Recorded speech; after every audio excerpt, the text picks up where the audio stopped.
Welcome to my review for my new LidoFigo dash cam. It's a 3-channel one with rear view and cabin recording as well. So that's something I've not had before. So I've recently got a new car and I wanted a slightly better dash camera, so I thought I'd get this one. I'll just cut the seal so that I can open the box. What have we got in here? So it looks like it's nicely protected for transit. Here is the instruction book, which I shall have to read in a minute, with some suggested wiring routes for various different scenarios, including the rear view camera. Now, one of the features of this camera is that it's also got a camera that looks back into the cabin, so it can film you while you're driving. That might be quite good as evidence in the event of an accident, I guess. And then in here are the various bits and pieces of wire. This is the rear view bag, contains the rear view camera with its sticker and screws for possible mounting at the back of your car. You need to work out which way up to put it and where you can put it, and there's also a red lead which you can connect to the 12 volt of your reversing light if you want to use it as a reversing. And here is the power cable. It plugs into your accessory socket. You might or might not want a two-way adapter if you need to plug other stuff into your accessory socket, although they do warn that if you do this the camera might not work reliably. I happen to have a separate USB socket in my car, so at the moment everything else I want to plug in I can plug into that. But anyway, just something to think about. So here are all the bits again. This is the charge lead, which is nice and long, as you can see, and I shall be feeding that around the door trim up to above the windscreen.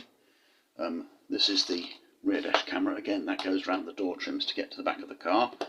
Here is the dash cam and the mount obviously on the top of it. There's a protector on the lens which will need to be removed before I put it into use, and another protector on the back which I'll need to do the same too. There doesn't seem to be a protector on this lens, but that's fair enough. And here is the mount, again with a plastic protector on it to stop it from getting dirty before I put it into use. So all ready to go in the car, just need to read the instructions. Here's the instruction book. I think the text is small but quite readable without putting my reading glasses on, so that's quite good. So all ready to go. So I had to think about this dash cam. There's a limit to where it can go. I can't really put it up on the driver's side because I think it would be too low down and get in the way, but looking out that way it's not really in my way, so I'm going to put it on the passenger side and see how that works for us. The suction cup seems to be firmly attached to the windscreen, and I've taken the protective covers off the two cameras and off the touchscreen, so we'll get the cable laid in a minute. I need to have a look at the door trim and see how that works in this car. And I've got some sticky pads for sticking to the windscreen to hold the cable along the top. So we'll see how all that goes and find out. So I've got the cable plugged into the top of the dash cam here, running along the top of the windscreen, and now I'm just pushing it in under the door trim. I'm going to bring it in under the door trim right down to here, and then figure out the best way to get it across the bottom underneath the glove box and up to the 12 volt connector there. So in other news, it turns out that you can't really pull this trim up, but on the Nissan Leaf anyway, but if I just use a key or something to push the cable in, I can push it right behind the trim so it's completely out of the way and quite secure. So that's what I've decided to do. So above the passenger footwell there's a little plastic trim, and it's possible to put the cable up above that, which I've now done, and push the thing back into place. And then I've managed to push the rest of the cable into the side panel here, take it round to the USB socket and lose all the slack in behind the side panel.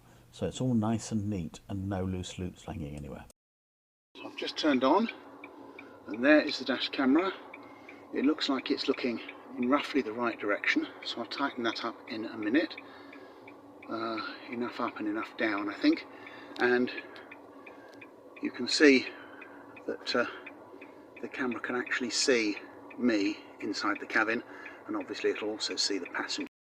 So there's the rear view camera mounted in the middle of the window, and I have pointed it slightly towards the right hand side deliberately.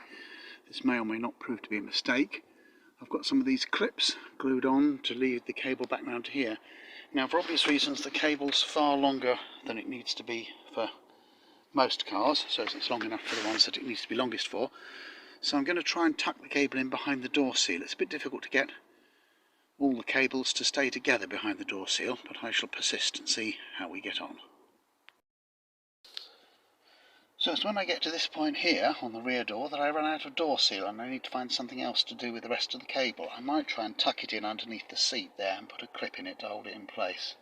So here's the same bit, more or less from all three bits, and this is the front camera. Reports of what he called rogue activity within and outside the investigating the allegation. And here is the rear view camera.